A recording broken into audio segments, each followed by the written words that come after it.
বাংলাদেশ জামাত ইসলামী। আস্তে আস্তে। আসসালামু আলাইকুম।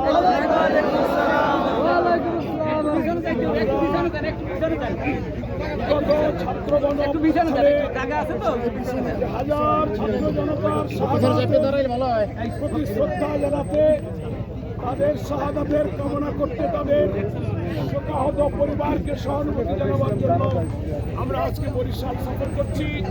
এই ফেরিঘাটে যারা আজকে, সেই কারণে আপনাদের সঙ্গে আমার দেখা হলো। জামাত ইসলামীর পক্ষ থেকে আপনাদের সকলকে আন্তরিক শুভেচ্ছা, অভিনন্দন জানাই। আপনারা শহীদ এবং তার পরিবারের জন্য, আহতদের জন্য হাজার হাজার হাসপাতালের বেডে যারা চিৎকার করছে, হাত নাই, পা নাই, চোখ নাই, 1000 মানুষ প্রাণ হারিয়েছে, সকলের জন্য আল্লাহর কাছে দোয়া করবেন। আল্লাহ তাদের জন্য জান্নাতবাসী করেন। অসুস্থ মানুষদেরকে আল্লাহ যেন সুস্থ করে দেন।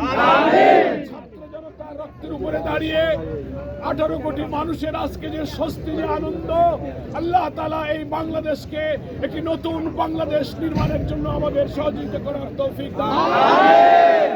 শুভেচ্ছা জানিয়ে আমি আমার সংক্ষিপ্ত কথা শেষ